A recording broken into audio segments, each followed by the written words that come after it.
generally you're not speaking to the homeless person, you're speaking to their addiction. Sometimes. Majority of the time. Most of them are drinking on the streets, they're smackheads on the streets. Yeah, why? How did they become smackheads?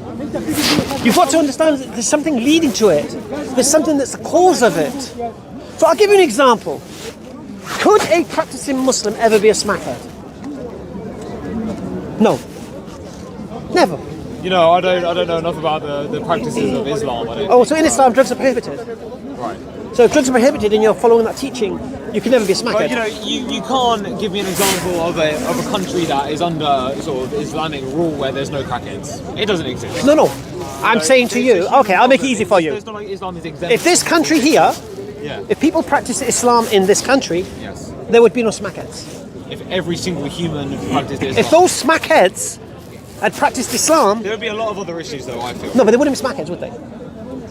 If people practice people practice Islam, could they be alcoholics? And this is an important point. One second. If they practice Islam, could they be alcoholics? No. And this is a point I want to make. If they practiced Islam, one second. All right. If they practice Islam, could they be in longer payday loan debt?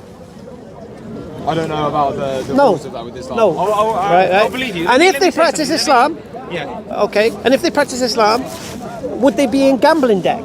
I don't know. No. Okay. Right. I believe you. And if they practice Islam, one second. I know where you're going. Where am I going? You're gonna come up with some other immoral or something that leads to suffering and say, would Muslims do it? No. That's not what I'm saying. No. First thing is, I would never say, would Muslims do it? Yeah, and I'm not asking. I'm not interested in what Muslims do. I'm talking about if they practice Islam. Yes. Okay. So if you practice Islam, you couldn't be an alcoholic. If you practice Islam, you could be a lot of things. No, one second. Relax.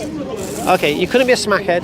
You couldn't be a drunk alcoholic. No. Couldn't be a prostitute. No. You couldn't really be sexually immoral. No. You couldn't be in longer payday loan debt, and you couldn't have a gambling addiction. Okay. And we've just agreed that all of those things are the cause of dysfunctional homes. Those are some of the causes of okay, give me another cause. War. How does war cause the breakup of a family? Your father dies fighting in a war. Okay. You know. Right. So let's imagine. I need to go. Let's imagine the scenario. Let's imagine the scenario. Okay. If I died. Keep interrupting me. I'm just going to leave. So I want to try and bring it to a bit of a conclusion because I do have things. We just did. We just demonstrated that the suffering that you're talking about, and you're the one who brought up dysfunctional families as the root cause of these things, of criminals.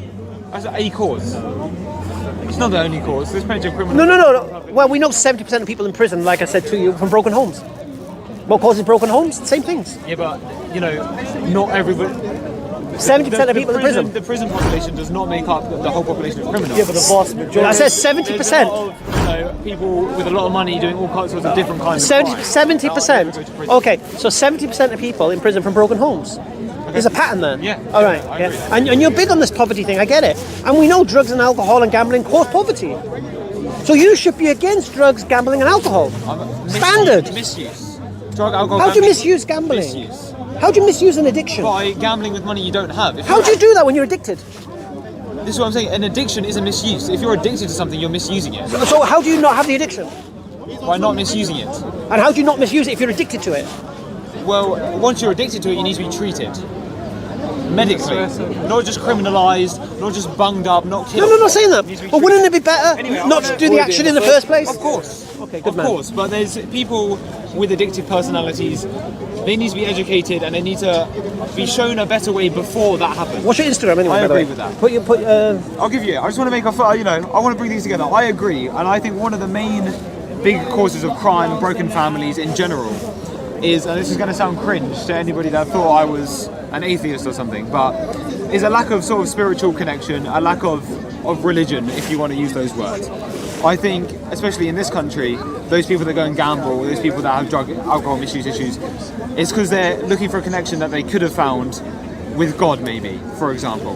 What would that connection mean? And I think what would that entail? And I think, let me finish. And I think, especially in this country, a lot of people have been absorbed with the sort of the culture of like, oh, you just go to work for 8 hours a day, come home, feed your family. Oh, is this all my life's going to be? And I think if we showed people that you can enrich your life spiritually, that they could find that connection there. Maybe they wouldn't go out and cause crime and do these things if they had that in their conscious awareness. But a lot of people don't, especially in poverty.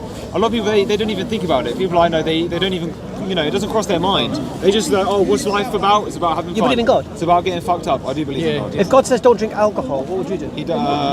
I don't think he would ever say that. Why? Like as a blanket statement. Why not? Because I think alcohol has benefits. According to who? Our foundation said there's 0 benefits in alcohol. Well, what's the benefit of alcohol? I mean, alcohol is a tricky one because I don't drink. But you know the amazing thing about what you just said then? Yeah. Do you know what Allah says in the Quran about alcohol? There you go. Sorry that took me so long. No, it's okay. Did I follow you or whatever? Yeah, you follow me. I'll add you back when I can't use my phone outside, so I'll do it when I get home. So what was I going to say?